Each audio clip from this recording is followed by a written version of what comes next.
द्वारा संयुक्त रूप से आयोजित इस व्याख्यान माला में आपका आशान स्वागत है।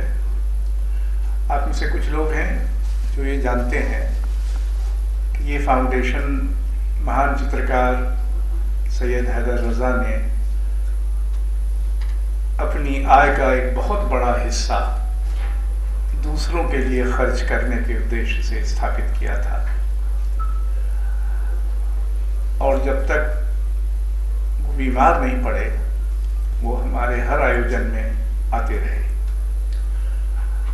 रजा फाउंडेशन की एक वृत्ति ये भी है कि एक ऐसा समय आया है कि हम अपने बड़े पुरखों को याद नहीं करते, या करते भी हैं तो अक्सर उनका दुर्विनियोजन करते हैं, उनकी दुर्व्याख्या करते हैं। तो हमने 8 वार्षिक स्मारक व्याख्यान स्थापित किए हैं। अज्ञेय, कुमार गंधर्व, हबीब तनवीर, वासुदेव गायतोंडे, मणि कौल, दया कृष्ण, चार्ल्स कोरिया और केलुचरण महापात्र। ये व्याख्यान इसका प्रयत्न है कि कुछ विचारोत्तेजक सामग्री, विचार सामग्री इस बहाने एकत्र होती रहे और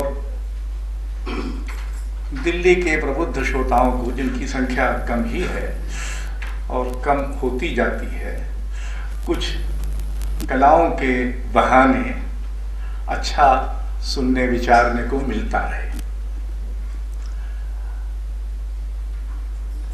अज्ञेय जी की वृत्ति ऐसी थी कि वो निरे लेखक नहीं थे। हालांकि अगर वो सिर्फ साहित्य में ही महदूद रहते तब भी वो एक शीर्ष पुरुष होते।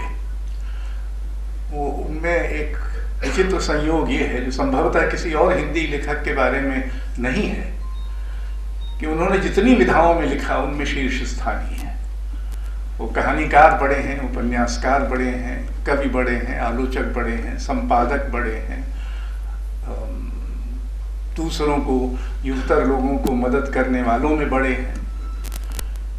पर वो राजनीति में भी उनकी गंभीर रुचि थी, और जैसा कि आप में से कुछ को मालूम होगा, उनके आरंभिक जीवन में वो क्रांतिकारी राजनीति का हिस्सा थे। और उनकी जो प्रसिद्ध, अब हिंदी में क्लासिक मानी जाने वाली कृति है शेखर एक जीवनी, वो तब लिखी गई थी जब वो एक तथाकथित बम षड्यंत्र में पकड़े गए थे, और उनको इसकी पूरी उम्मीद थी कि शायद उनको मृत्युदंड मिलेगा।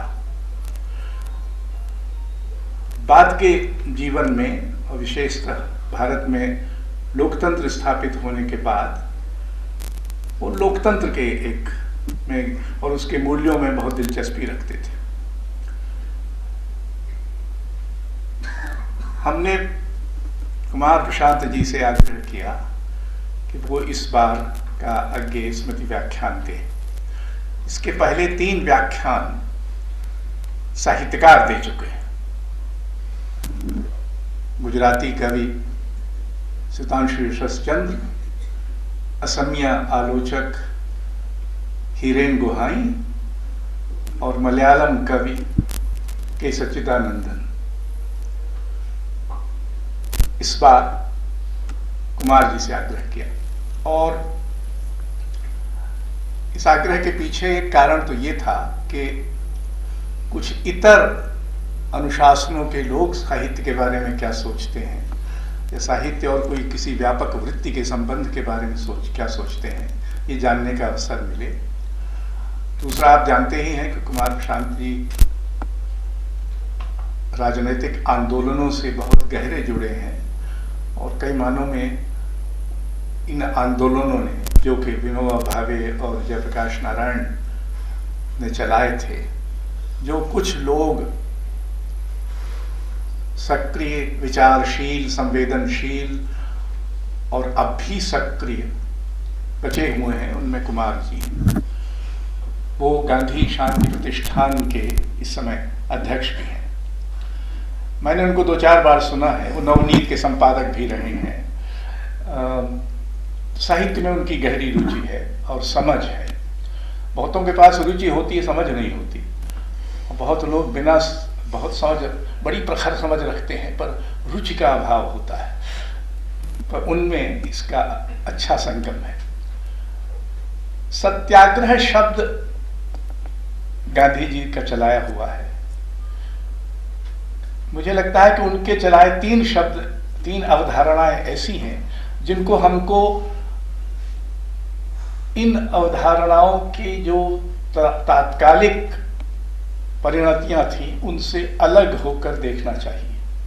ये सभी स्वतंत्रता आंदोलन के दौरान विकसित हुई अवधारणाएं थी। एक धारणा थी स्वराज की, दूसरी सत्याग्रह की, तीसरी सविनय अवज्ञा की। हम में से कुछ लोग इन पदों का कुछ फिर से खोज करने में लगे रहे हैं। साहित्य का स्वराज, और इस पर बहुत आपत्तियां भी हमारे मित्र लोग करते रहे हैं, क्योंकि उचित ही है। पर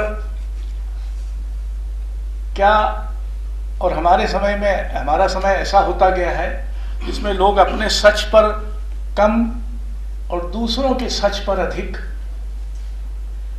निर्भर करते हैं।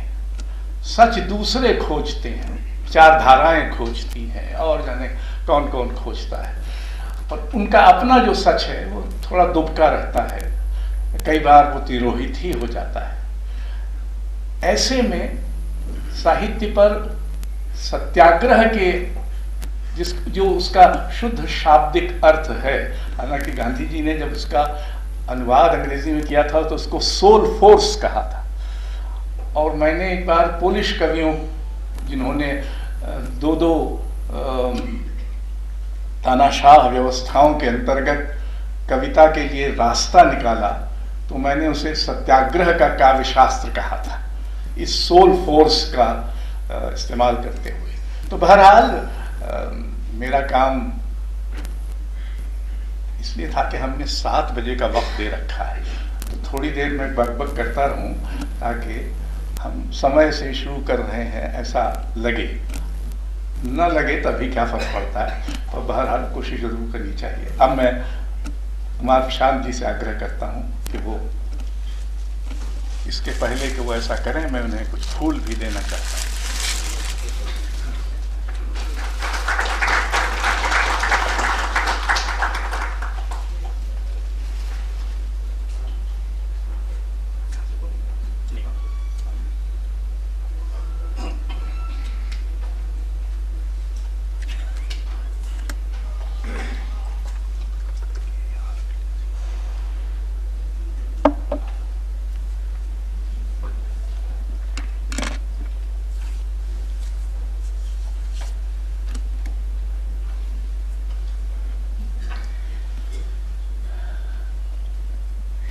इस व्याख्यानमाला में बोलने की बात से ही मैं काफ़ी बोझिल था। अशोक जी की इस भूमिका के कारण और बोझिल हो गया हूँ।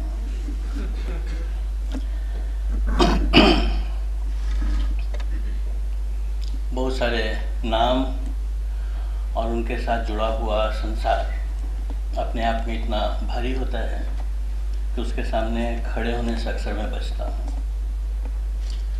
जितने सारे नाम अशोक जी ने इस आयोजन से में बोलने वालों के भी, और जितने नाम के व्याख्यान मालाओं की बात उन्होंने कही, वो सभी नाम हमारे वक्त के सबसे बड़े नाम हैं। उनकी स्मृति में आयोजित किसी कार्यक्रम में बोलना अपने आप में एक उत्तरदायित्व को स्वीकार करना है। कुछ इस भाव से ही मैं अपनी बात आपसे कहूँगा। मैं 3 लोगों के कारण यहाँ पे हूँ। एक तो अज्ञे जी के कारण, जिनकी स्मृति में ये व्याख्यानमाला हो रही है। एक रजा साहब के कारण, जिनके संस्थान के मंच पर हम लोग हैं। और तीसरे अशोक वाजपेयी जी के कारण, जो बहुत सारी चीज़ों के बीच में पुल बनाने की कोशिश में लगे हुए हैं। और एक चौथे सज्जन भी हैं जिनका नाम है श्रीमान ओम थानवी, जो मुझसे बहुत सारे ऐसे काम करवा लेते हैं जिसको करने से मैं ही चलता रहता हूँ। तो इन चारों ही बड़े लोगों को प्रणाम करता हूँ और आप सबका बहुत बहुत आभार मानता हूँ जो यहाँ आए हैं। हालांकि मैं नहीं जानता हूँ कि आप यहाँ क्यों आए हैं। और अगर घंटे भर बाद आपको ऐसा लगे कि आप यहाँ आकर ठगे गए हैं तो मुझको आपसे बहुत सहानुभूति होगी और मैं आप सबसे कहूँगा कि आप अशोक जी को घेर लीजिए।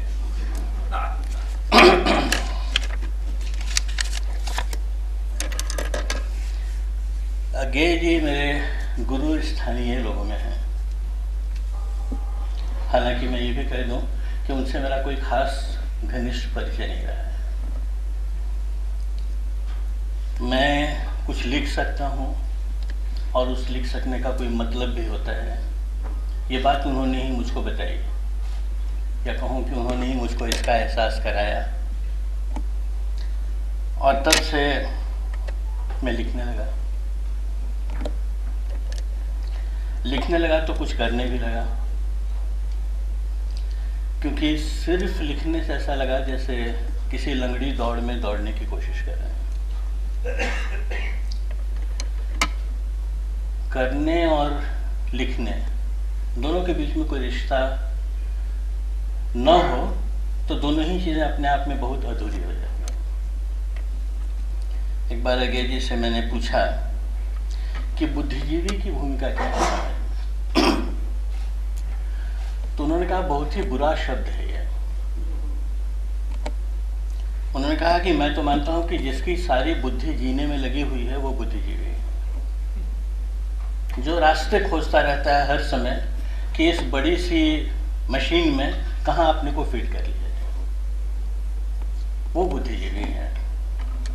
उन्होंने कहा नून लगे न फटकरी रंग आए चोखा, ऐसा जो मानता है वो आज के समाज का बुद्धिजीवी है।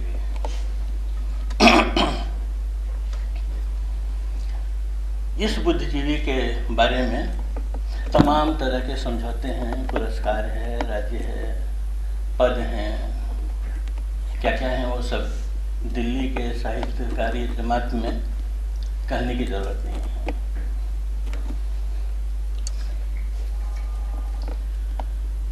आपने ठीक अशोक जी ने कहा कि अज्ञेय जी की तरह का कोई दूसरा आदमी भारतीय साहित्य में खोजना जरा मुश्किल है। उनकी व्याप्ति बहुत बड़ी है। अज्ञेय जी ने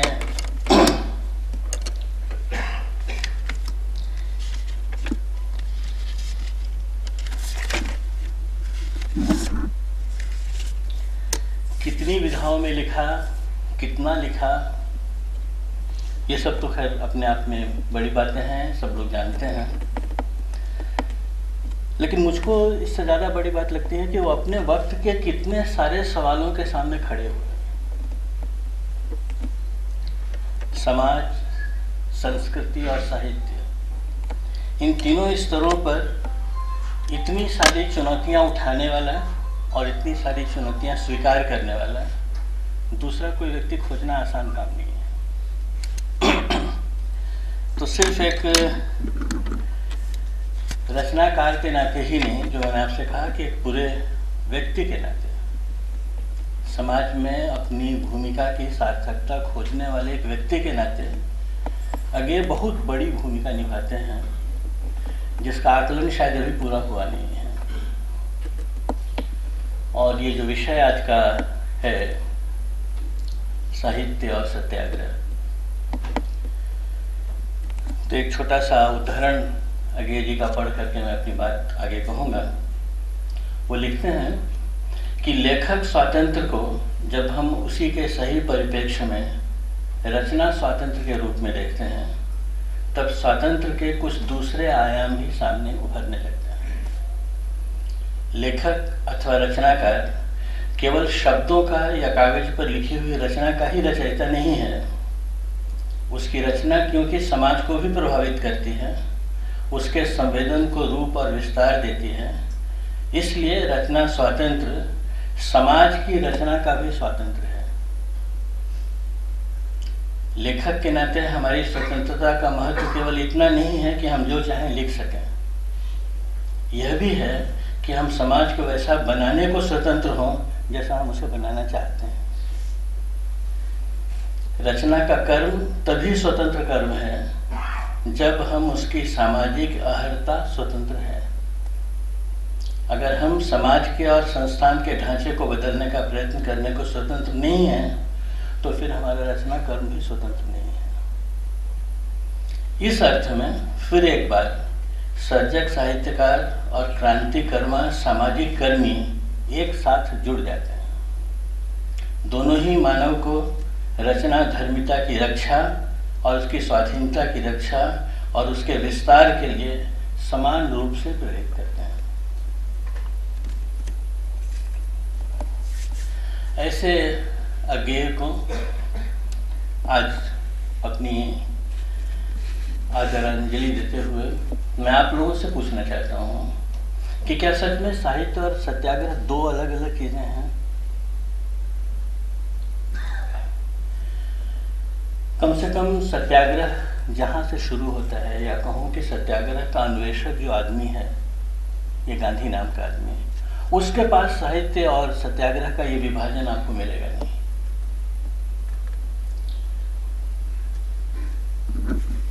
अज्ञेय गांधी के पास बहुत देर से पहुंचे। ये आए बार आदमी थे, बहुत भटकते रहे। बैरिस्टर मोहनदास करमचंद गांधी के पास जल्दी पहुंच गया, क्योंकि खोज बहुत उत्कट थी उनके, अथक भी थी, और बहुत सारा साहित्य रचते हुए वो वहां पहुंचे।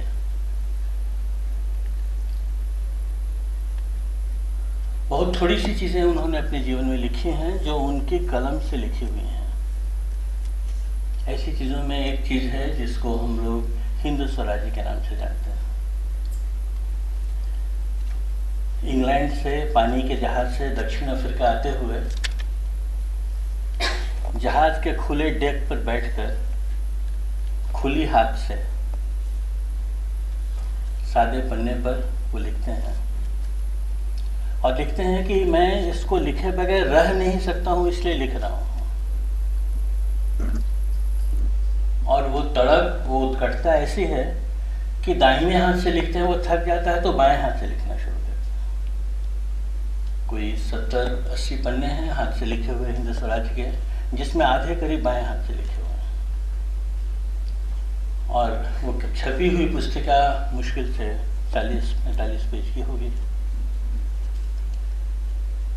मैं नहीं जानता हूं कि किसी भी दुनिया के दूसरे दार्शनिक ने अपनी दर्शन की आधारभूत पुस्तिका ऐसी जगह पर बैठकर ऐसी हालात में लिखी हो।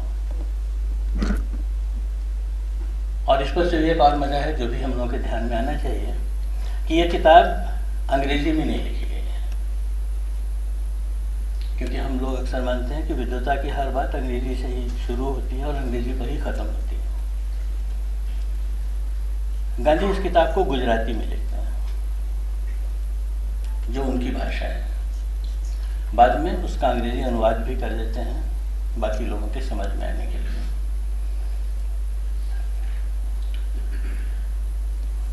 आप देखिए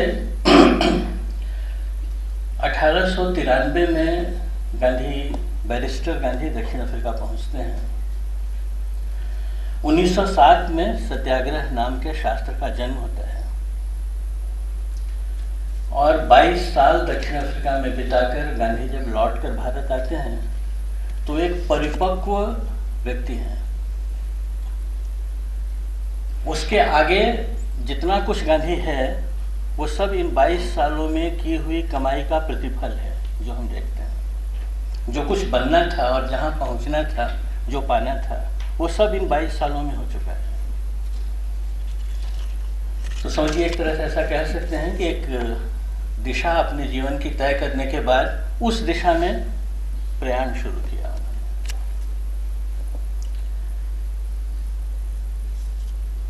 सत्याग्रह है क्या? तो कहते हैं कि यह किसी निरुपाय और कमजोर आदमी का हथियार नहीं है। ये क्या करेगा? तो कहते हैं कि ये मनुष्य व समाज के भीतर से घृणा, हिंसा और बदला लेने की उस भावना को खत्म करेगा जो आज समाज में सर्वस्वीकृत है। और ये करे होगा कैसे ये दोनों काम? तो कहते हैं निरंतर आत्मशुद्धि के रास्ते ये काम होगा।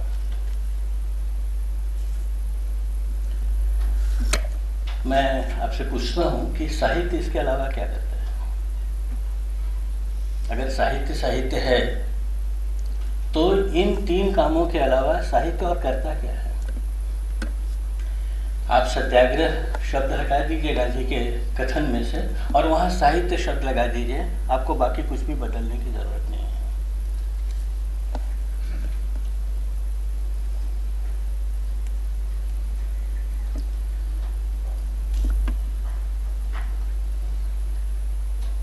एक सावधानी जरूर है, हर विरोध सत्याग्रह नहीं है। जैसे कलम उठाकर कागज पर लिखी हुई हर चीज साहित्य नहीं है। तो अगर इस बात को आप स्वीकार करें कि कलम उठाकर कागज को रंगना साहित्य नहीं है, ठीक उसी तरह से किसी भी चीज के विरुद्ध आवाज उठाना सत्याग्रह नहीं है।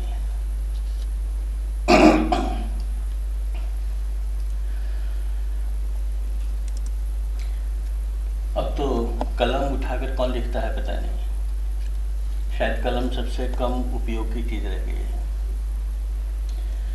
अब लोग उठाते हैं तो कंप्यूटर उठाते हैं, फोन उठाते हैं, या सोशल मीडिया पर काम करते हैं जिस पर सबसे अनसोशल बातें लिखी जाती हैं। उसमें न कहीं साहित्य है, न उसमें कहीं सत्याग्रह है। बहुत ही कुत्सित प्लेटफॉर्म है वो, जिसको हम सोशल मीडिया कहते हैं। मैं सोचता हूं कि 2 शब्द हैं, एक है सत्योच्चार और एक है सत्याग्रह। बहुत नजदीक के शब्द दिखते हैं, लेकिन आत्मा की दृष्टि से देखें तो इनमें बहुत दूरी है।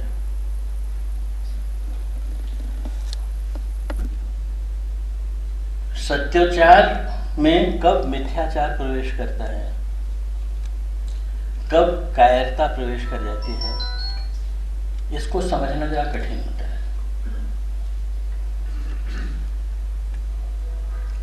सत्याग्रह में इन दोनों की गुंजाइश नहीं है, क्योंकि इन दोनों में से कोई भी चीज अगर प्रवेश करती है तो सत्याग्रह नहीं रह जाता। तो सत्य के बारे में वो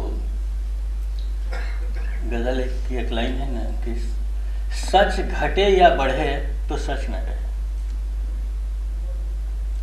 सच घटे या बढ़े तो सच न रहे, झूठ की कोई इंतहा ही नहीं।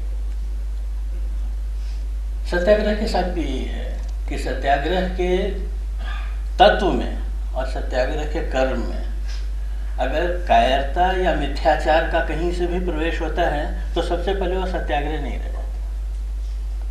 इसलिए अपने तमाम विरोध के कर्मों को इस कसौटी पर हमको कसने और जांचने की कोशिश करनी चाहिए।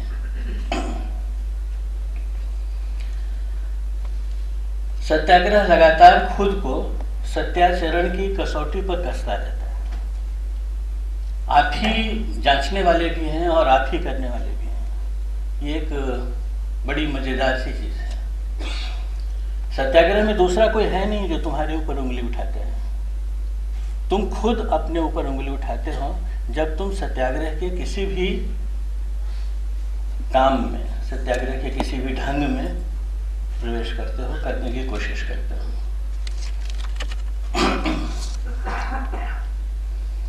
इसलिए सत्याग्रह में व्यक्ति और समाज दोनों में परिवर्तन होते हैं, दोनों में परिवर्तन की गुंजाइश होती है। करने वाला भी बदलता है और जिसके साथ वो कर्म कर रहा है वो भी बदलता है। इसमें व्यापकता है सत्याग्रह के कर्म में। ये दृश्य है, दिखता है, होता हुआ दिखता है, सक्रिय है, जूझता है परिस्थितियों से। लेकिन इन सब को करते हुए कठोरता और असंयम दोनों को धीरे धीरे समाप्त करता है। इसलिए सत्याग्रह व्यक्तिगत स्तर पर भी और सत्याग्रही आंदोलन के स्तर पर भी निरंतर विकासशील प्रक्रिया है। एक माओ का बहुत ही सुंदर सा वाक्य है क्रांति के बारे में। वो कहते हैं कि revolution is not A tea garden party, not a work of embroidery which you can sit and enjoy. Gandhi कहते हैं समाज को बदलना, व्यक्ति को नया बनाना इतना क्रूर कर्म क्यों हो जिसका आनंद भी नहीं ले सकते हो। आदमी को बदलना चाहते हो, नया समाज बनाना चाहते हो, इसको ये प्रक्रिया तो इतनी उत्साहमय और उत्फुल्लता की होनी चाहिए कि वो क्रांति एक ललित कला में बदल जाए। सत्याग्रह क्रांति को ललित कला में, या मैं कहूं कि क्रांति की परिकल्पना में ही क्रांति कर देना सत्याग्रह।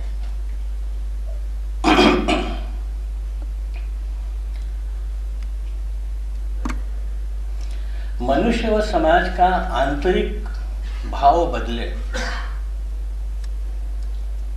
अगर ये सत्याग्रह है तो आप मुझको बताइए साहित्य क्या है।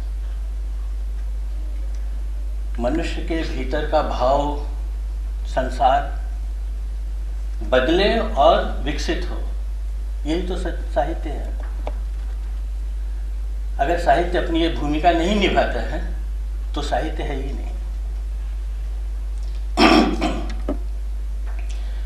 अज्ञे जी का जो उदाहरण अभी मैंने पढ़ा, उसको ही आप जोड़कर फिर देखने की कोशिश कीजिए,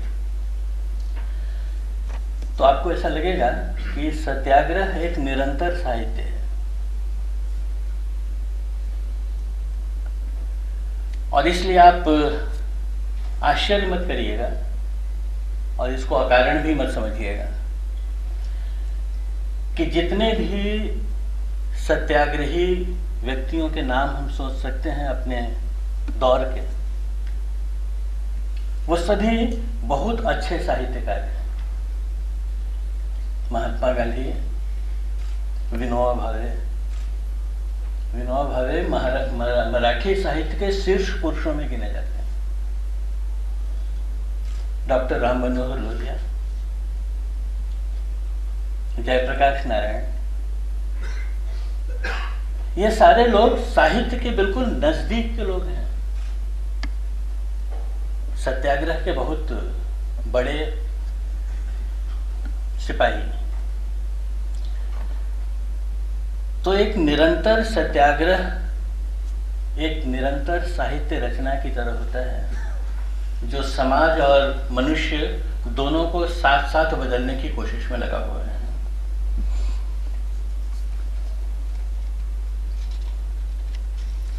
एक और भी मजेदार बात ध्यान में आती है जो कह दूं आपसे कि आखिर एक कलाकार क्या करता है। कलाकार जब मैं कह रहा हूं तो कला की हर विधा के लोगों के लिए आप सोचिए, साहित्यकार है, संगीतकार है, पेंटर है, जो भी है, जितने तरह की कलाएं हैं। आखिर ये कलाकार करता क्या है? लगातार अपने पाठक, अपने श्रोता के पास पहुंचने का सत्याग्रह करता है, लगातार खुद को मांझने की कोशिश में लगा हुआ है, जिसको हम रियाज कहते हैं, जिसको गांधी सत्याग्रह के अलग अलग कदम कहते हैं। तो कलाकार का रियाज और सत्याग्रह करने वाले के कदम, ये दोनों क्या करने की कोशिश कर रहे हैं? वो लोगों के दिल तक पहुंचने की कोशिश कर रहा है, ये अपने गुण ग्राहक लोगों तक पहुंचने की कोशिश में लगा हुआ है। दिशा भी वही है और प्रयत्न भी वही है कि आदमी तक पहुंचा कैसे, कैसे वो राग उठे जो सीधे आपके भीतर उतर जाए, कैसे वो शब्द इकट्ठे हों जो आपके भीतर एक नए तरह का संसार रच दें, जो पहले से ज्यादा उदार और मानवीय हो। यही तो साहित्य है।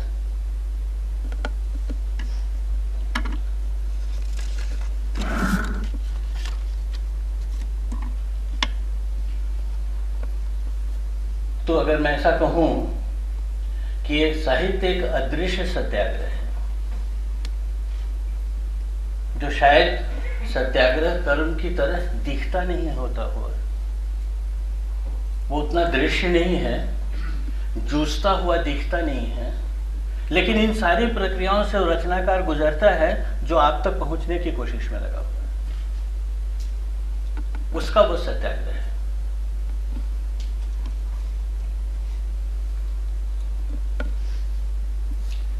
साहित्य अपने पाठक का मन तैयार करता है।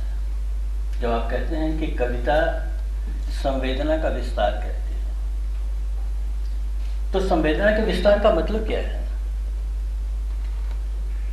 जब आप अपनी संवेदना को दूसरों तक पहुंचा सकें या दूसरे की वेदना को आप ग्रहण कर सकें, तो संवेदना है। तो दूसरे की वेदना को महसूस करके ग्रहण कर सकना, यह कविता का कर्म है। बहुत ही सूक्ष्म कर्म है, दिखता नहीं है, लेकिन कविता अगर है तो उसको ये कर्म करना ही चाहिए। अगर वो ये कर्म नहीं कर पाती है तो शब्दों का जोड़ है, उसमें से कविता नहीं निकल सकती है।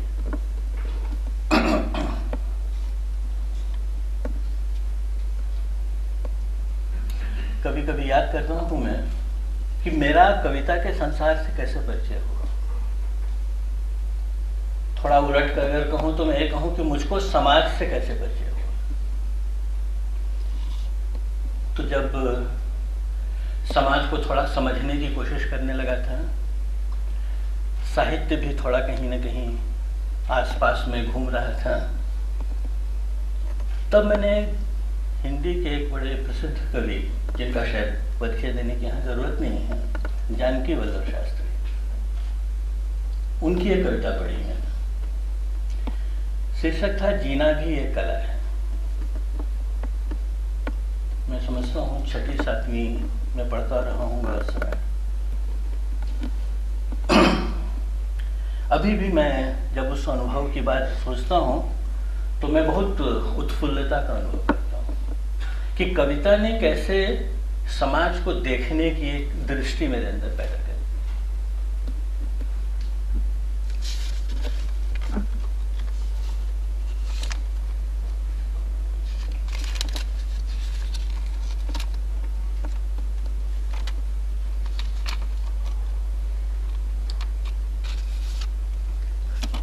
उसमें लिखते हैं एक जगह, उस लंबी सी कविता का एक छोटा सा हिस्सा जो याद आता है मुझको, उसमें लिखते हैं, कितनी साधें पूरी हो तुम रोज बढ़ाते जाते, कितनी साधें पूरी हो तुम रोज बढ़ाते जाते, कौन तुम्हारी बात बने तुम बातें बहुत बनाते। माना प्रथम तुम ही आए थे, माना प्रथम तुम ही आए थे, पर इसके क्या मानी, उतने तो घट सिर्फ तुम्हारे जितना नद में पानी, और कई प्यासे उनका भी सूखा हुआ गला है, जीना भी एक कला है। कितनी घंटियां बजी मेरे मन में इस कविता की पंक्ति से गुजरते हुए कि पहली बार ये समझ पाया मैं, या समझिए कि पहली बार मैं इसके प्रति जागृत हो पाया कि और कई प्यासे उनका भी सूखा हुआ गला है, इसलिए घट में जितना पानी है वो सब तुम्हारा है, ऐसा मत समझ। भले तुम पहले आए हो, पहली कतार में खड़े हो, समाज के सबसे अच्छे वर्ग में आते हो, अच्छा यानी पता नहीं किसको अच्छा कहते हैं, लेकिन जिसको भी कहते हो, तो ये समाज का जो पहला वर्ग है जो ये मानता है कि समाज की सारी संपदा और समाज का सारा वैभव और विज्ञान की सारी देन सब कुछ तो हमारे लिए ही बनी हुई है, हम उसके स्वाभाविक उत्तराधिकारी हैं, जो कुछ बच जाए वो दूसरों के लिए है। छूट जाए तो तुम्हें मिले। तो वो कहते हैं कि माना प्रथम तुम ही आए थे, पर इसका क्या मानी, उतने तो घट सिर्फ तुम्हारे जितना नद में पानी, और कई प्यासे इनका भी सूखा हुआ गला है, जीना भी एक कला है। तो अगर समाज में जीना है तो इन सारी परिस्थितियों के बारे में तुमको सावधान भी होना पड़ेगा, संवेदनशील भी होना पड़ेगा। फिर जो छूट जाते हैं पीछे, सूखे गले वाले लोग, वो फिर दूसरे नहीं रह जाते हैं, वो तुम्हारे साथ जुड़ जाते हैं। फिर उनके लिए पानी अपने लिए पानी जैसी जरूरी चीज बन जाती है। ये संवेदना जगाने का काम कविता करती है। जो मैं खुद जिनसे गुजरा हूं उनकी बात कह रहा हूं। मेरी बचपन में एक बहन थी जो संगीत सीखती थी, तो उसको एक गाना सिखा रहे थे जो गुरुजी थे। किसने बांसुरी बजाई, जन्म जन्म से पहचानी, ये तान कहाँ से आई, किसने बांसुरी बजाई। मैंने जब सुना और मैं जब सुनता रहा इसको बार बार, तो मुझको समझ में आया कि बांसुरी बजाना सिर्फ फूंक मारना नहीं होता है, ये तो कहीं आत्मा से आवाज उठती है, जिसको बांसुरी कहते हैं। तो इस दो पंक्तियों ने एक बिल्कुल अलग तरह का संसार सामने में खोला, संवेदना का संसार।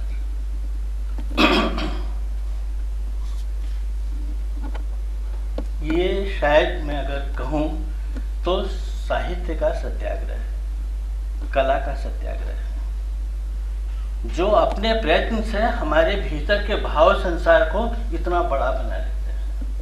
फिर बहुत सारी चीजें उसके अंदर शामिल होने लगती हैं, निष्प्रयास शामिल होने लगते हैं। आपको बहुत सारा बौद्धिक कर्म नहीं करना पड़ता है उसके लिए। जैसे जमीन तैयार है और बीज गिरता है तो अपने आप ही अंकुरित होने लगता है। तो भीतर ऐसा संसार तैयार हो, जमीन ऐसी तैयार हो जिसमें गिरे हुए बीज अंकुरित हो सकें, वो परिस्थिति बनाना साहित्य का सत्याग्रह है।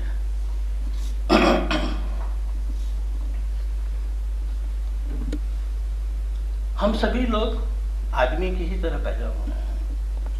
आदमी का जो चित्र बनता है तो उस चित्र में हम सब फिट हो जाते हैं, क्योंकि हम सब आदमी के रूप में पैदा हुए हैं। कोशिश इंसान बनने की करनी पड़ती है, और ये कोशिश निरंतर चलती रहती है। सिर्फ ढांचे का आदमी नहीं, संवेदना से भरा हुआ इंसान बनना, ये जो प्रक्रिया है, इस प्रक्रिया में साहित्य ही है जो आपकी मदद करेगा। अगर वो हिस्सा छोड़ दें तो हम सब ऐसे ही ठूंठ इंसान के ढांचे में रह जाएंगे।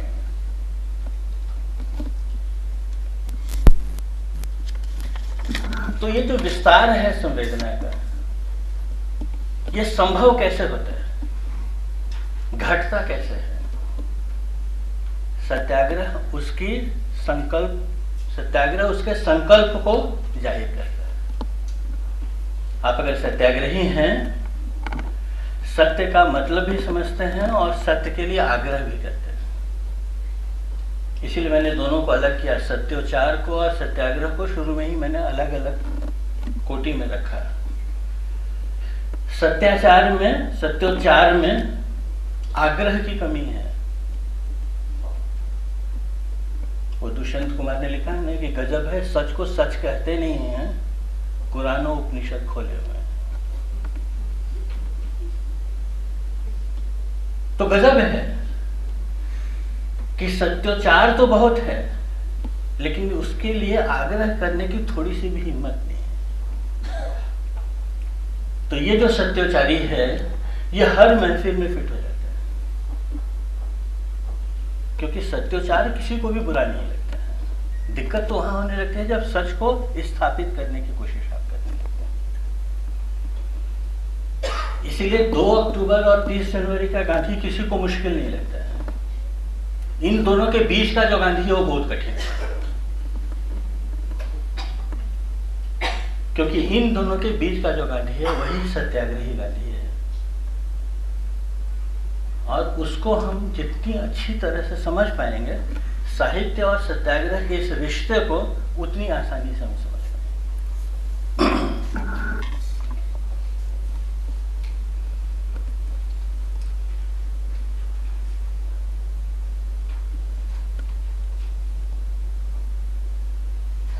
साहित्य में और सत्याग्रह में एक और चीज लागू होती है।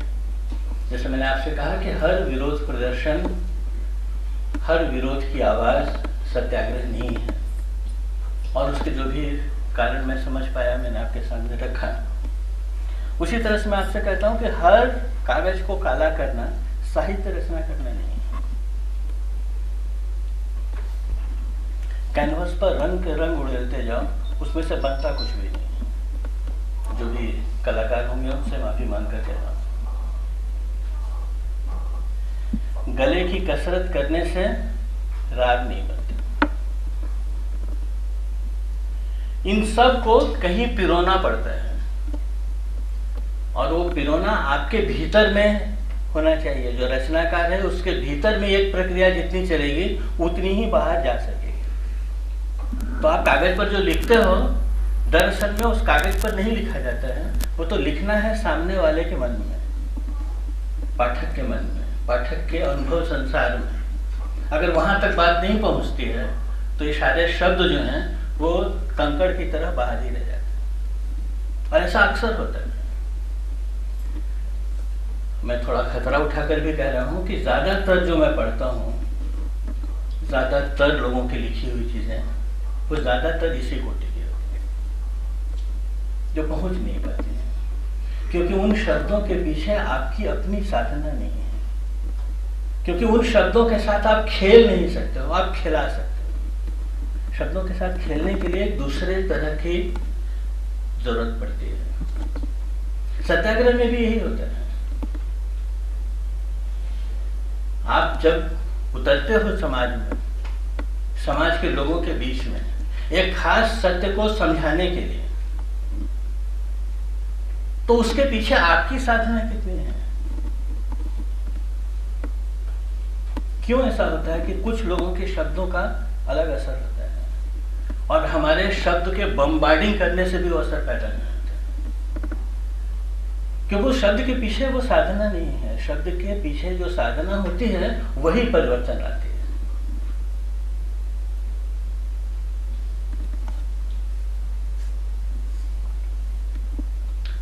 विनोबा ने एक बड़ी सुंदर सी व्याख्या साहित्य की। उन्होंने कहा कि जो समाज के सहित चले वो साहित्य है।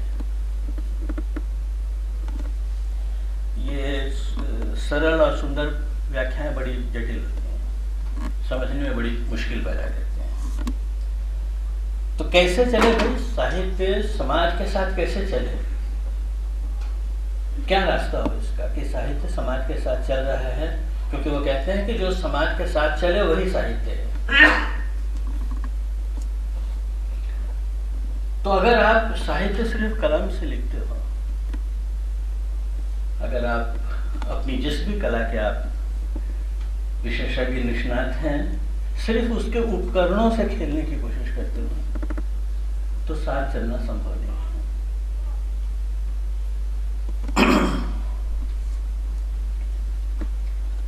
ये बड़ी छोटी सी चीज है कलम, जो हम सबकी जेब में 6 इंच की रखी हुई है। हर साक्षर आदमी उसको चलाता है, लेकिन ये बड़ी खतरनाक चीज है। ये बहुत थोड़े समय तक दोस्तों स्याही से चलती है, उसके बाद आपकी आस्था से चलती है। आस्था नहीं हो तो इस कलम से निकली हुई सारी चीजें किसी कीमत की नहीं, कागज काला करने के बराबर नहीं। इसीलिए मैंने कहा कि उपकरणों से खेलने से ये बात नहीं हो सकती। तो अपनी प्रतिबद्धताएं क्या हैं? तुमने अपनी कलम में प्रतिबद्धता की कौन सी स्याही भरी है? कागज पर कलम रखने से पहले ये सवाल उठता है, और तब ये कलम बहुत भारी हो जाती है, क्योंकि फिर ये तुमसे कुछ मांग करने लगती है। इतनी भारी हो जाती है कि उठाना मुश्किल होता है। इसीलिए मैं कई बार कहता हूं कि कलम उठाना बहुत आसान है, उठाए रखना बहुत मुश्किल। और हम सभी लोग जो रचनाकार हैं वो इस अनुभव से गुजरते हैं कि दौर कभी ऐसा आता है जब एहसास होता है कि जो हाथ में ले रखा है इसकी कीमत अदा करना संभव नहीं है, तो फिर बिक जाती है, डर जाती है, झुक जाती है, दब जाती है। और जब ये सब होती है तो वो कलम नहीं रह जाती। फिर तो एक उपकरण है जिस उपकरण का आप कहीं भी इस्तेमाल कर ले सकते हो।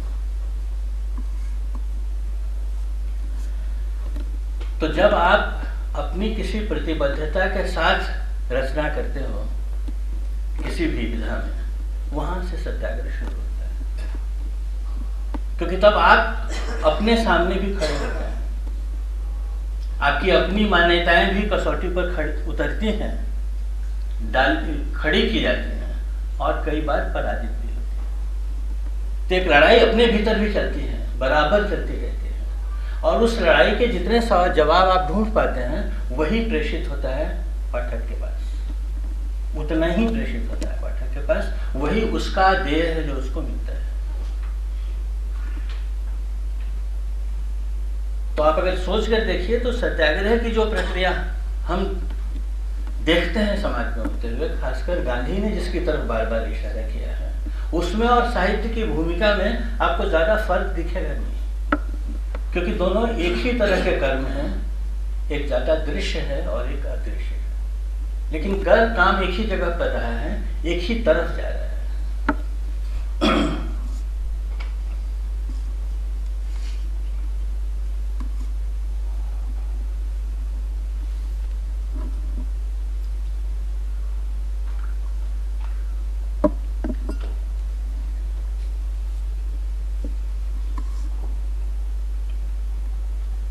कई लोग कहते हैं कि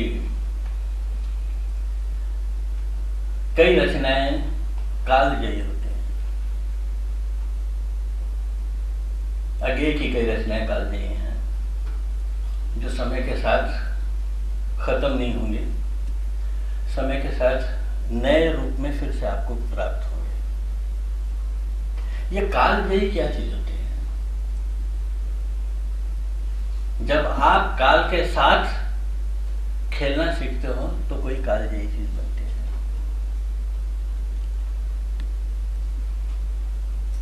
तब कलम प्रेमचंद बन जाती है, तब कलम नहीं रह जाती। तो अपने वक्त के सवालों के साथ रचनाकार कितना सीधा रूबरू होता है, उस पर से निर्भर करता है कि उसका लिखा हुआ, उसका कहा हुआ, उसका बोला हुआ, उसका रंगा हुआ, उसका गाया हुआ कालजयी होगा या नहीं। काल तक पहुंचो तब तो कालजयी हो। तो ये जो विभाजन है, और साहित्य और सत्याग्रह जब हम बात करते हैं तो ऐसा लगता है कि दो अलग अलग चीजों को आमने सामने रखने की कोशिश कर रहे हैं। मित्रों, ये खेल वो नहीं है।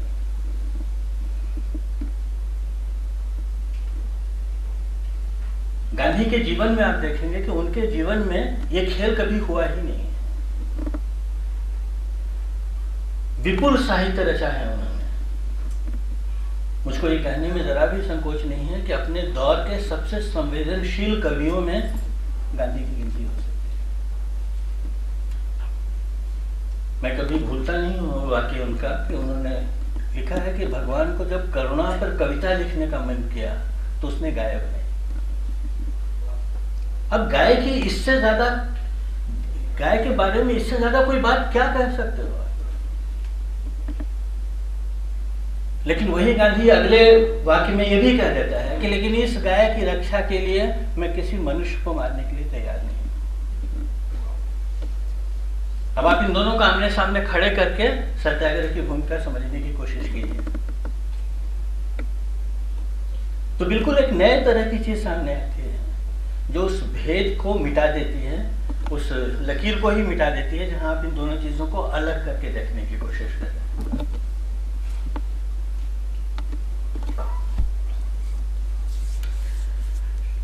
तो मैं अगर अपनी बात समेटूं तो ये कहना चाहूंगा कि हम सभी कलमकार बहुत ही पवित्र मन से इस 6 इंच की कलम को उठाएं, बहुत गहरी आस्था के साथ इसको चलाएं इस प्रार्थना के साथ इस सत्याग्रह कर्म में उतरें, साहित्य के सत्याग्रह कर्म में उतरें कि हम उन सब लोगों के प्रति ईमानदार हों जो प्यासे गले से हमारे पीछे खड़े हैं। तो मैं मानूंगा कि प्रार्थना करूंगा मैं कि ऐसा रचनाकार हमारे बीच हो और हम सबको एक नए तरह की सफलता से उत्पन्न करें। मैं अपनी बातें ही समेटता हूँ और आप सबको बहुत धन्यवाद देता हूँ।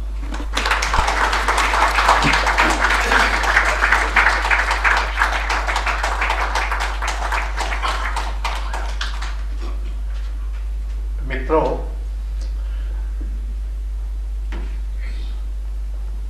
मां प्रशांत जी ने बहुत सारे प्रश्न भी उठा दिए हैं और ये उचित ही होगा कि वो हमारे श्रोताओं की जिज्ञासा और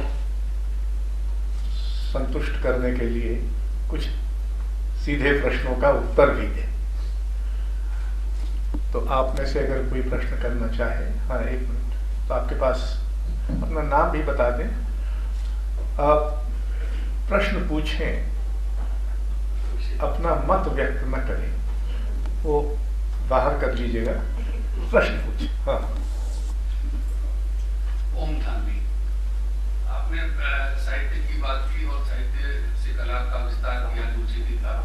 तो क्योंकि आपने कहा कि कलाकार या साहित्य अपने समय से रूबरू होता है, मैं बहुत ज़्यादा रूबरू होने वाले मौके पे आपको ले आना चाहता हूँ, क्योंकि आपने बहुत ही खूबसूरत व्याख्यान दिया।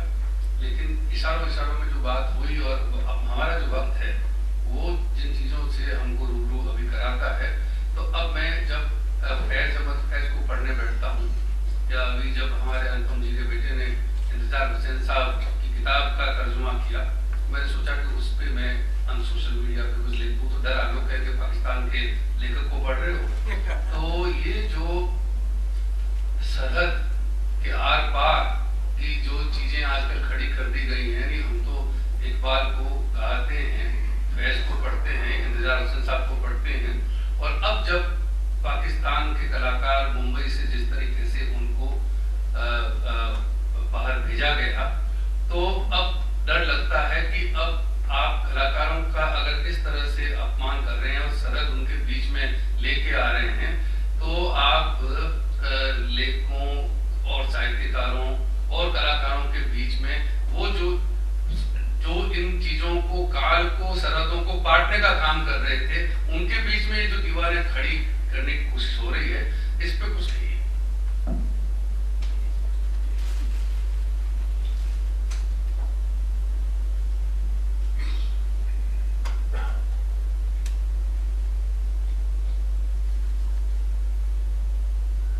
कुछ कहूं या एक अकेली की कविता पढ़ूं, जो अगर मुझको याद है पूरी तो शायद ठीक पढ़ूंगा, नहीं तो दोनों काम। एक कविता है जो मुझको बहुत ही प्रिय है, शायद उसमें ओम जी के सवाल का भी कुछ जवाब मिले। आगे लिखते हैं कि हमने शिखरों पर जो प्यार किया, घाटियों में उन्हें याद करते रहे, फिर तलहटियों में पछताया किए कि क्यों जीवन यूं बर्बाद करते रहे। हमने शिखरों पर जो प्यार किया, घाटियों में उसे याद, और फिर तलहटियों में पछताया किए कि क्यों जीवन यूं बर्बाद करते रहे। पर जिस दिन सहसा निकल आया सागर के किनारे, उसकी एक उताल तरंग के सहारे पलक झपक कर मैं पहचाना कि अपने को करता जो मैं यही तो प्रमाण करते हैं। शिखर तो सभी अभी हैं, घाटियों में हरियालियां छाई हैं, तलहटियां तो और भी कई नए गांवों में उभर आई हैं। एक प्यार को ही क्या नश्वर हम कहेंगे, इसलिए कि हम नहीं रहेंगे। ये सारी सरहदें और सरहदों को लेकर जो संकीर्णताएं बनती हैं, ये सब इसलिए बनती हैं कि हम अपने ही बारे में सोचते हैं, हम ही आखिरी निर्णायक हैं चीज़ों के। लेकिन जिस दिन ये एहसास हो आपको भीतर से कि निर्णायक हम नहीं हैं, काल तो कुछ और भी कर रहा है, क्योंकि हमारे बाद भी रहने वाला है। तो हम नहीं रहेंगे, उसके बाद जो हम रहेंगे उसकी अगर फिक्र करना, उसको अगर समझना हम लोग सीखें, तो मुझको लगता है कि ये जो वक्ती चीज़ें हैं सरहद की और अभी जिस माहौल में हम लोग हैं, इन सब का मुकाबला किया जा सकता है। लेकिन जैसा मैं अपने उस व्याख्यान में कह रहा था कि उसी स्तर पर उतर कर अगर मुकाबला करने की कोशिश करेंगे तो शायद संभव नहीं होगा। तो मुकाबले करने के रण क्षेत्र थोड़े बदलने पड़ेंगे। तो कुछ चीज़ें तो हैं जो जड़ हैं अभी सामने, घट रही हैं और उनकी प्रतिक्रियाएं हमारे मन में उभरती हैं। तो उन प्रतिक्रियाओं को समझना पड़ेगा कि वो कहाँ से आ रही हैं। तो आपको पता चलेगा कि बहुत संकीर्णता में से निकल रही हैं। तो जो लोग अपने बाद होने वाले संसार के बारे में भी चिंतित होते हैं, अपने बाद बच रहने वाले मनुष्य के बारे में भी चिंतित होते हैं, वो इन सवालों का जवाब कहीं और भी ढूंढते हैं, जैसे अगले जी ने इस कविता में ढूंढा। अच्छा, मेरा नाम रोहित प्रकाश है। इससे पहले कि मैं सवाल करूं, तो मैं लेटर नोट में ये कहना चाहता हूं कि जब क्रांति को ललित कला बनाने वाली बात कर रहे थे गांधी ने की, तो सोचने के लिए तो क्रांति बहुत पहले ललित कला हो गई थी और बाद में ललित कला के गांधी के अध्यक्ष भी रहे। आपने लगातार अपने पूरे व्याख्यान के दौरान साहित्य और सत्याग्रह को एक करने की कोशिश की है, उसके मूल्यों के, फॉर्म के कंटेंट के लिए। लेकिन दोनों दो फॉर्म में भी घटती है। साहित्य एक अलग फॉर्म में होता है, सत्याग्रह एक अलग फॉर्म में होता है। एक बार मुझे याद है कि बीएस नायपॉल ने एक इंटरव्यू के दौरान कहा था कि ये नॉन फिक्शन का टाइम है, ये नॉन फिक्शन लिखने का मतलब समय है। तो साहित्यकार क्या कविता, कहानी, आलोचना और बाकी चीजें ही लिखता रहे ऐसे मौके पर, जो मौका आज हमारे देश या दुनिया भर में, या सत्याग्रह जो एक खास किस्म का फॉर्म भी है, उसमें भी उसका कोई हस्तक्षेप होगा?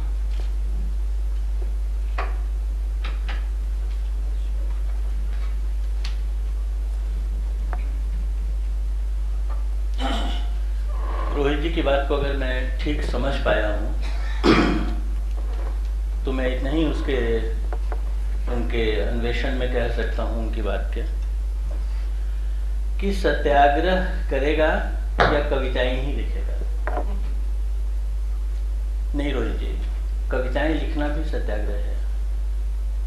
और मैं जिस बात को बार बार कहने की कोशिश कर रहा हूँ, ये कह रहा हूँ कि रचनाकार का सत्याग्रह उसकी कविता में प्रकट होता है। प्रकट होता है कि नहीं, वो जरूर हम सब लोग जांचें, क्योंकि वो हमारे लिए लिख रहा है और हम जांच कर उसको अस्वीकार कर सकते हैं कि बात बनी नहीं। तो अपने वक्त के सवालों का जवाब देना साहित्य का काम है।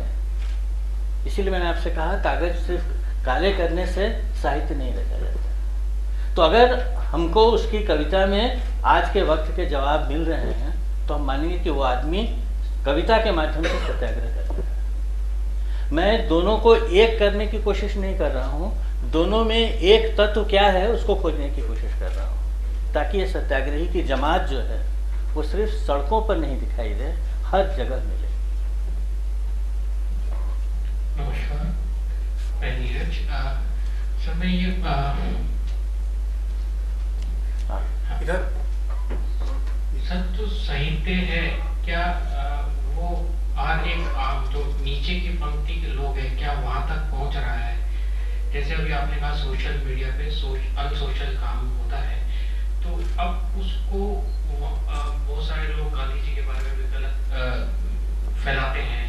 तो हम वो साहित्य उन आम लोगों तक सही जानकारी और सही साहित्य पहुंचाने के लिए हम क्या कर सकते हैं, और इसमें थोड़ा मार्गदर्शन कीजिए।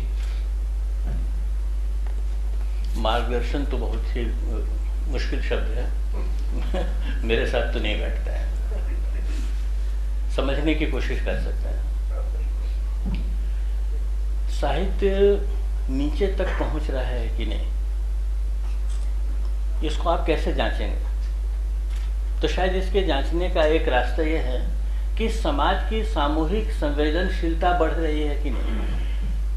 अगर बढ़ रही है तो साहित्य पहुंच रहा है, अगर नहीं बढ़ रही है और समाज आपको व्यापक तौर पर असहिष्णु, क्रूर, कठोर और प्रतिक्रिया से भरा हुआ दिखता है, तो समाज साहित्य वो काम नहीं कर पा रहा है जो आज के दौर में साहित्य को करना चाहिए।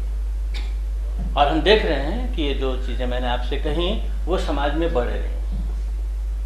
बहुत ही छिछले स्तर पर प्रतिक्रियाएं व्यक्त होती हैं, बड़े बौद्धिक तरीके से व्यक्त होती हैं, बड़े बड़े शब्दों में बनकर रखी जाती हैं। जब उनको टटोलने की कोशिश करते हैं तो बालू के सिवा कुछ मिलता नहीं है उसमें, गुस्से का, दूसरों को नीचा दिखाने का, शायद अपने ज्ञान और पांडित्य के प्रदर्शन का, लेकिन ये सब चीज़ें बहुत सतही हैं।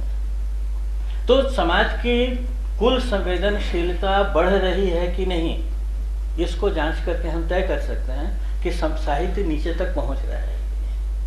और मैं मानता हूं कि अभी उसके लिए बहुत सारी मेहनत करने की ज़रूरत है कि साहित्य सच में वहां तक पहुंचे जहां तक पहुंचने की ज़रूरत है। हेलो, धन्यवाद विशाल जी, बहुत सुंदर आपका व्याख्यान रहा। मेरा नाम राम कुमार अत्री है।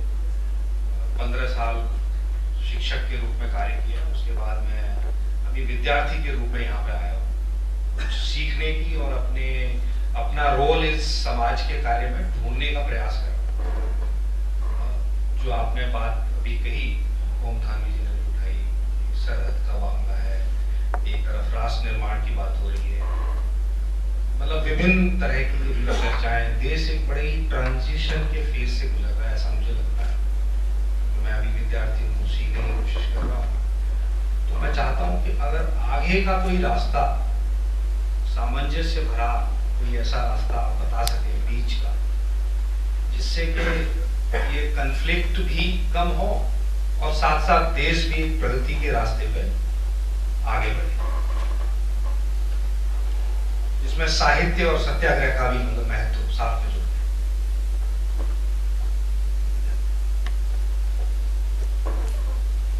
दो तीन बातें कहूँगा, समझने के लिए कह रहा हूँ, जवाब नहीं। एक तो समाज हमेशा संक्रमण से ही गुजरता रहता है।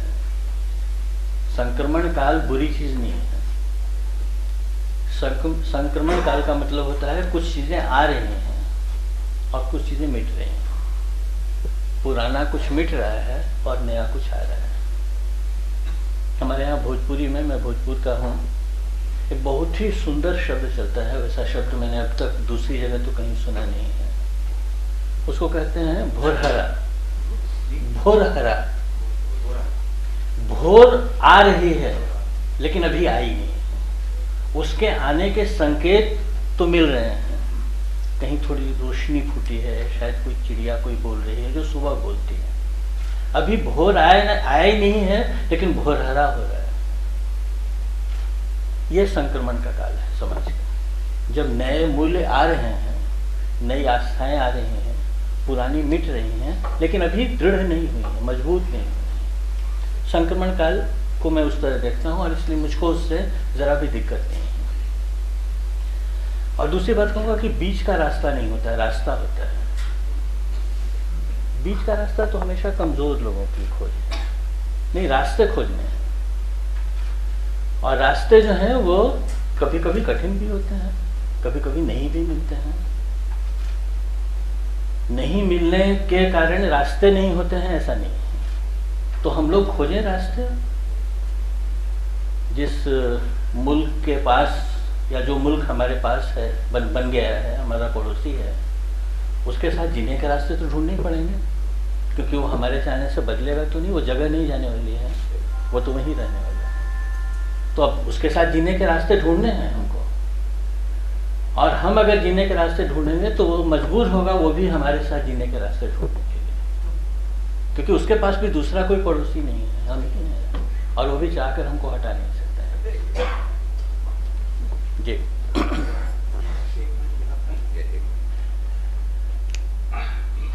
मैं कुमार आनंद बोल रहा हूँ। आपने अभी कहा कि साहित्य को प्रतिबद्ध होना चाहिए, और आज हम देख रहे हैं यह प्रतिबद्धता का ही दौर है, और प्रतिबद्धता के कई रूप हैं, और सभी कहते हैं मेरी प्रतिबद्धता अच्छी है, उसकी प्रतिबद्धता खराब है। मेरा सब कुछ अच्छा, उसका सब कुछ बुरा, और सभी प्रतिबद्ध हैं बुरी तरह से, और एक दूसरे के सामने खड़े हो गए हैं इस तरह से कि प्रतिबद्धता का युद्ध चल रहा। तो क्या आपने जो कहा कि साहित्य को प्रतिबद्ध होना चाहिए, वो चीज इस तरह की प्रतिबद्धताओं में दिखता है? जैसे कि कुछ प्रश्न आपके सामने उठाए गए।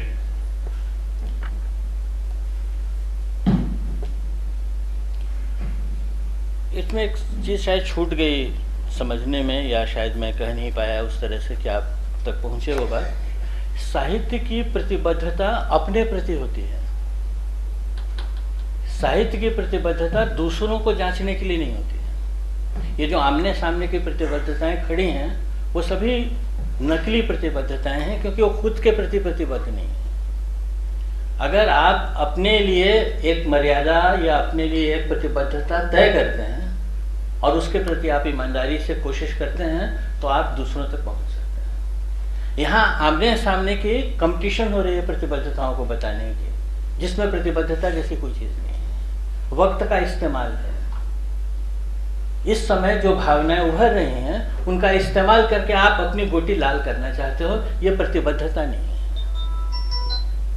ये इससे कुछ गहरी बात है जो मैं कहने की कोशिश कर रहा हूँ। प्रतिबद्धता साहित्यकार की नहीं होती है, साहित्य की अपने प्रति प्रतिबद्धता होती है। वो कौन सी प्रतिबद्धता है? जो आपने पूछा कि आखिरी लोगों तक साहित्य पहुंच रहा है क्या?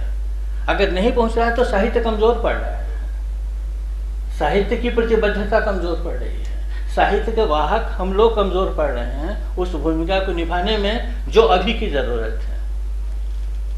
तो इस नज़र से अगर प्रतिबद्धता देखेंगे तो कुमार आनंद जी को समझ में आएगा कि शायद ये बात कुछ दूसरे स्तर पर समझने की है। ये सिर्फ प्रतिबद्धताओं की कंपटीशन खड़ी करने से प्रतिबद्धताएं सही हैं ये साबित नहीं होता।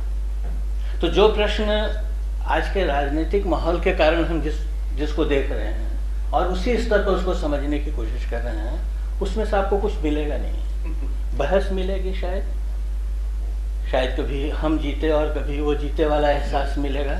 हमने स्कोर किया, उसने स्कोर किया, ये भी हो सकता है।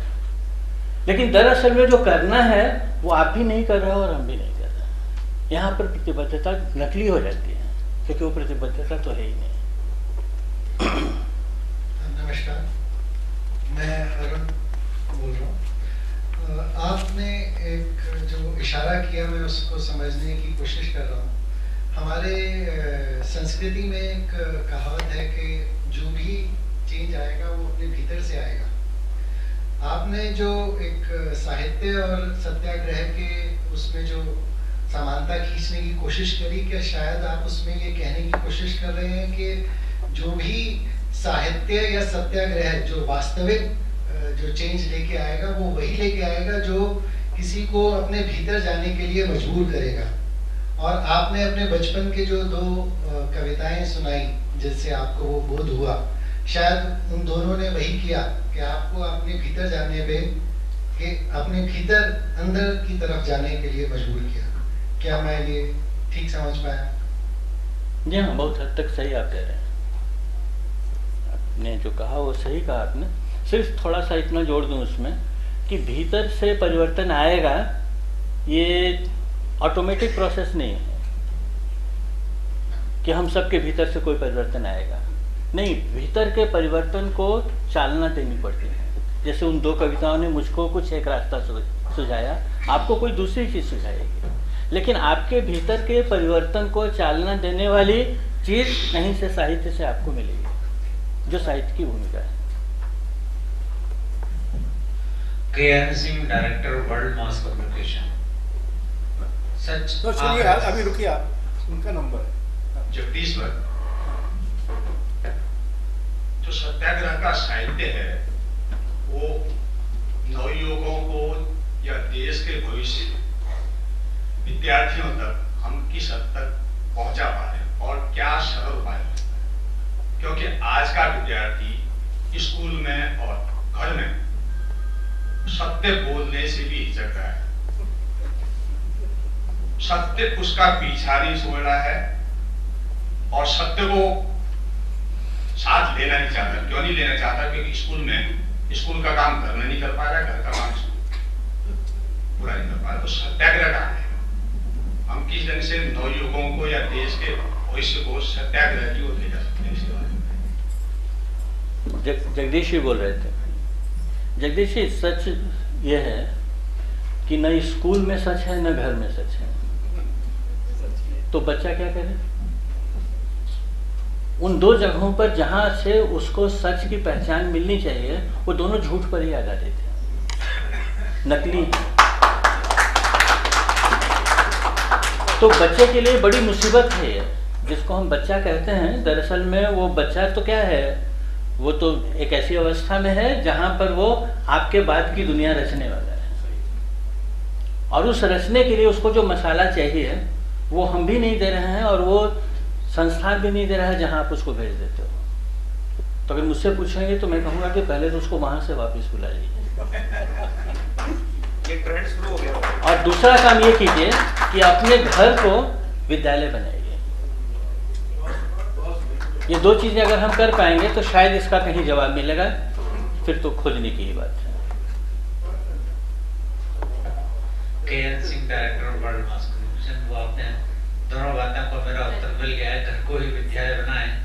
सत्याग्रह करने वाले हर युग में मिलते हैं, लेकिन आज़ादी के बाद में जो सत्याग्रह में बैठते हैं, सरकारें खुशी की भी हों, क्या दिल्ली ऊंचा सुनती है? क्यों सुनती है? आपने तो दिल्ली को थोड़ा ग्रेस मार्क दे दिया कि ऊंचा सुनती है। मैं तो कहता हूँ सुनती ही नहीं है। लेकिन इसको छोड़ देते हैं। आपने जो प्रश्न किया उसका जवाब भी आपने कहा, इसलिए इस बात को छोड़ देता हूँ।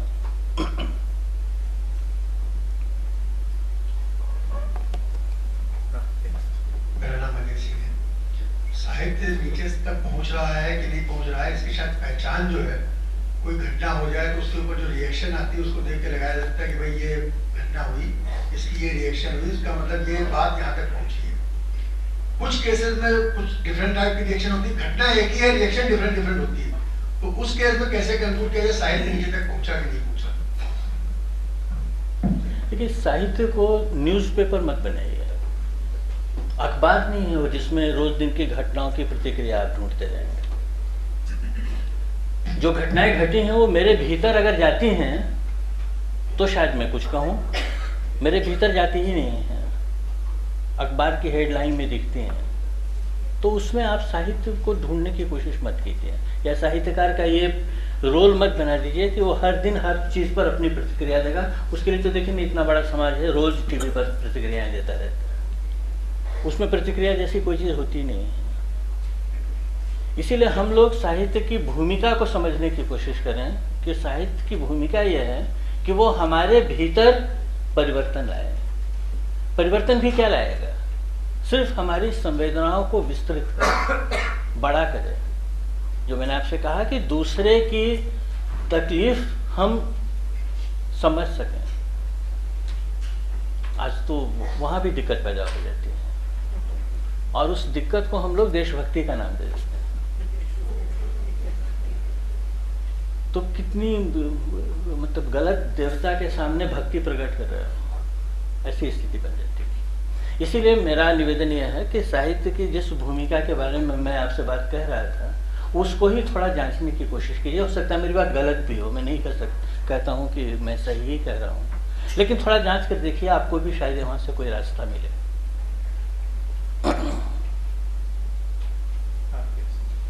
अब आखिरी, आप आखिरी आदमी हैं अरे प्रश्न पूछने वाले।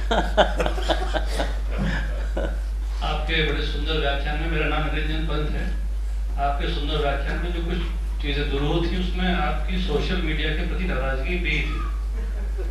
क्या आपको नहीं लगता कि सूचना युग में कलम जैसा ही एक उपकरण है सोशल मीडिया, जिसके की पहुंच कलम से भी कहीं ज़्यादा है, तो आपकी नाराजगी किस वजह से थी सोशल मीडिया से?